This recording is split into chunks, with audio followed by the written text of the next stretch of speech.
government's been shut down for almost 1 month. How does this affect real estate? I won't kick this comment off because Mitch just said I had a dial-up brain in an AI world, so obviously I can't offer anything intelligent. I'm surprised you remembered that. That's you're kind of acting like ChatGPT here with some sort of memory. No, I'm just teasing. Brain. Okay. So the government shut down. Our government's failing us, failing the people. A bunch of little bitches up there. So how does this affect us, though? How does it affect real estate? Mitch. Yeah, I want to start with just like zooming out for a second. First of all, we talk about building your own castle here and building your own future and really taking control. I think this is a great example. We talk a lot about corporations, right? Not relying on corporations. How about not relying on the government? We need to rely less on the government because we don't know, depending on the administration, depending on the current politics, whether they're going to lock this thing up. And a lot of people that depend on the government, I think this month are finding out that it's maybe not the best route. As humans, we need to take responsibility for our lives. We need to build our own futures. And so, unfortunately, for folks that are dependent on the government, whether that's a job or food stamps or potentially welfare, I don't know if welfare has gone away, by the way. We need to understand that. But or Section 8, I'm trying to understand what's threatened, but I think everything could be threatened depending on how long this goes. So from the individual's perspective, you got to get away from depending on other people, organizations, or the government and take responsibility for your own future. Unfortunately, those are maybe bold words, but I think that's the case. From the owner, the investor's perspective, it does make me a little nervous. I mean, we have lower income properties, mobile home parks, as many of you guys know. I think it's still, the verdict's out. How is that going to affect our folks? I think most of our folks are hardworking people that are not working inside the government or supported by welfare or food stamps. I'd say the majority. So I don't think we're going to be affected tremendously. But what are your thoughts? Look, real estate wins in most scenarios, right? And it really depends on what side of the equation you're on. There's been government shutdowns before. Does it have an impact on individuals? Absolutely. Does it have impact on millions of people? For sure. Does it have impact as a real estate investor? I'm not sure. I say it time and time again. I'm always in a better position because I own real estate.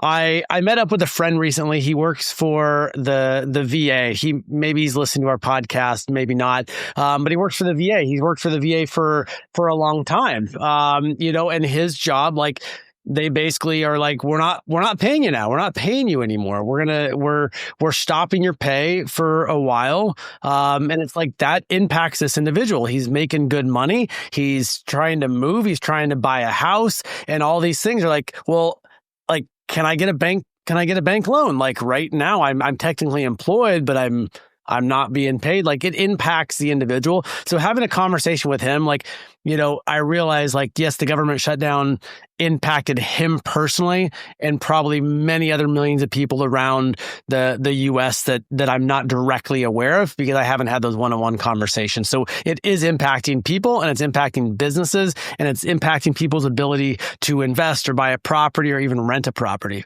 Well, people say, okay, well, that's really risky to work for a federal agency, working for the federal government, because yes, the bitches in Washington might not be able to put a deal together and you're not getting paid.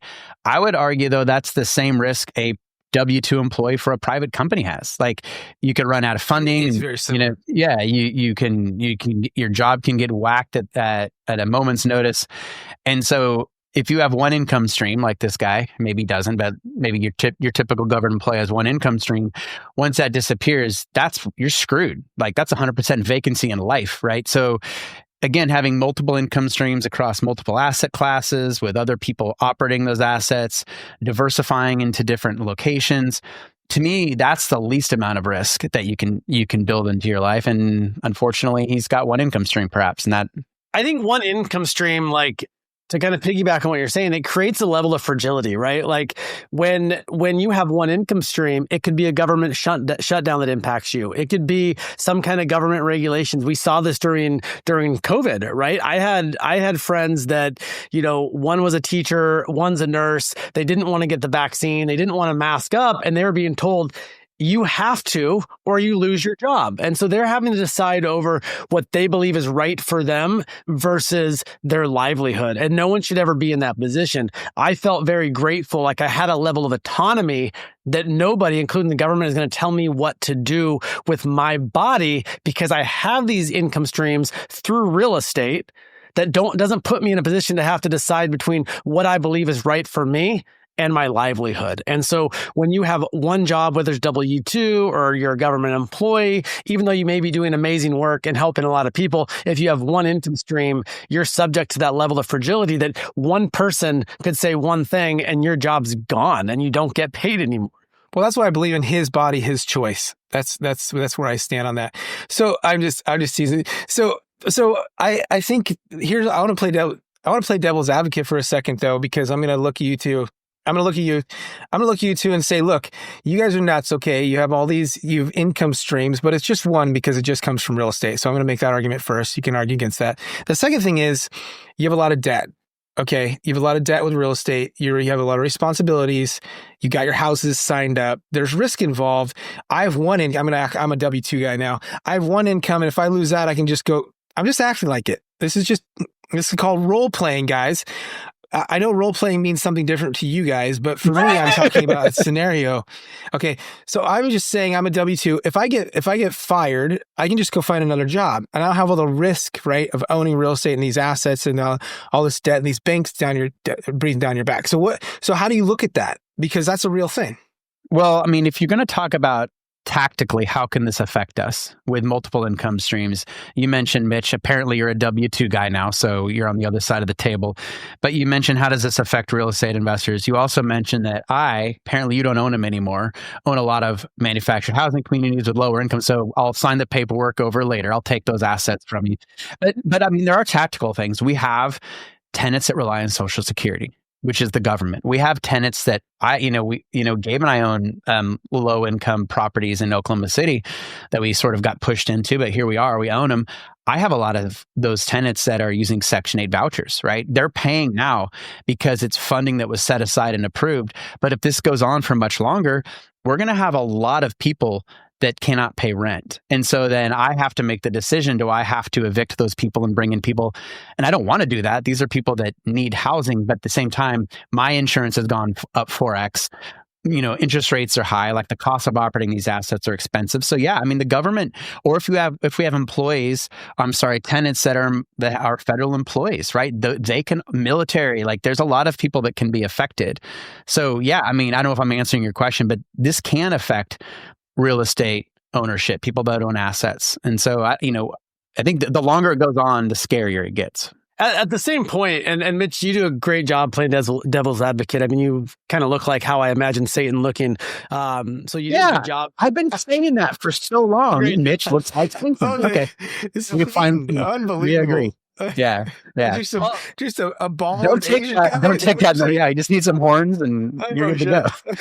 all joking aside, though, like I only see real estate as one revenue stream if you have one rental property. I absolutely think it's risky to only have one rental property. One rental property is how most people start. But you have one rental property and you have a tenant that loses their job or can't pay rent. Yes, that's 100% of the income stream from that property. That's why I'm an advocate for owning as much real estate as possible. It's no different than like you own a single family home and a rental and that goes vacant. That's 100% of your income. You own a 10 unit place and a unit goes vacant. That's 1/10 of your income. You have 100 units and one unit goes vacant, or a tenant can't pay. That's 1/100th of your income. So I think it's way more risky to own less real estate. And it's far more advantageous to own more real estate. And I saw this during 2020, right? Like the news was saying like no one's paying rent, no one can be evicted, all these things. That just wasn't true. I had a 98%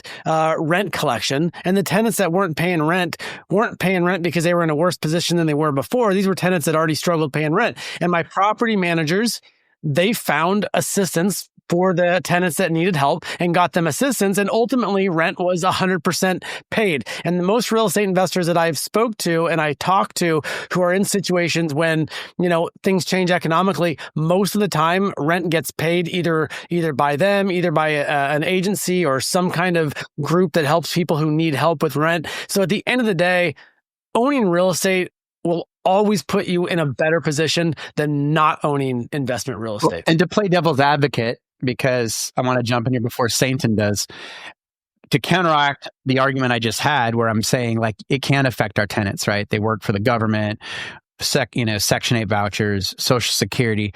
You can also de-risk your investment. And this comes down to fundamentals, right? First of all, make sure that maybe you have an apartment building, maybe 20% of that apartment building is federal workers, or they're all working for the local VA or whatever the case is.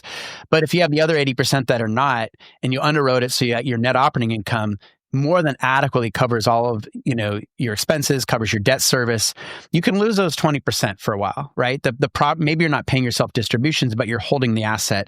So you're not over leveraging this shit. You're also not buying in areas with income concentration. Like I wouldn't buy an apartment building or a manufactured housing community where almost every single worker worked for the oil fields. We've ran from deals like that. Or the same argument applies if they all work for the local VA office, or they work in a town where there's like one employer, one manufacturer, or whatever the case is. So there are ways to de-risk it. And yes, if you own multiple assets across multiple locations, one asset might take a shit for a while, but it's covering its expenses and debt service, but the other assets are still putting money in your pocket. So you can also use the fundamentals to de-risk that.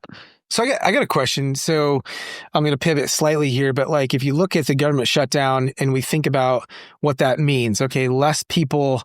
Let's say this thing goes on for a while. So government workers are not paid, some non-essentials, which I think they call it, as well as there's benefits that aren't being funded, like food stamps. There's some maybe welfare. There's some other sort of social things. Now I understand. I think we all agree. There's certain times when the government needs to step in and help certain people. So I understand that. I do understand the struggle that could exist because of this. So I'm not discounting that. But do we look at this as a whole and say, is there the other side of this where it could actually be a benefit to our country as a on the GDP level? In other words, you're moving people from reliant on the government to actually going to work and producing, or you're moving people from government jobs to going out into the free market and actually producing more. Elon Musk says that the government is the DMV at scale, and these people that work inside the government are awesome people, by the way, but sometimes in the wrong operating system. In other words, they're not optimized because they're not in the capital market. So is there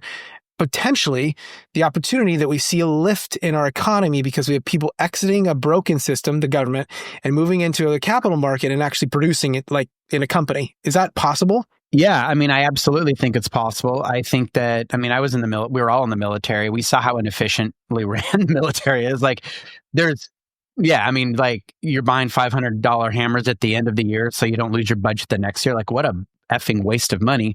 But I think even more than that, I think that we live in an entitlement culture. I think it used to be like, don't ask what your country can do for you. What can you do for your country? I think I coined that back in 1968, but whatever that was. But no, seriously, After think about the moon, right? Right before the fake moon landed. Yeah, the fake moon. But think about that. If you're young in your 20s and, or maybe you're just turning 18, you're a voting age, and you've been told that the government owes you. The government needs to take care of you. Every time there's a pandemic, every time there's a housing crisis, the government's going to fix it. The government's going to take care of it. Well, if people get a little disenfranchised about the government and absolutely how fucking dysfunctional it is, they might go out and be like, okay, I'm no longer going, they might adopt a new mindset. Like, I'm going to take care of myself. I'm going to take accountability. I'm going to go start a business. I'm going to go invest in real estate. I'm going to go to the private sector, Mitch, where I can produce more. I can be more creative and more scrappy. Yeah, I think it could be good. Yeah. It could have benefits in that way. But of course, change always has a period of difficulty. And so I do want to recognize if you're listening to this and you've been laid off, you're not getting paid, that sucks. And I do get that. So I don't want to discount that, because I'm sure families today are going, what are we going to do? We're relying on these things, whether it's a job or a social program. So, but in the end, owning real estate is building your own castle. We talk about this a lot in the mastermind.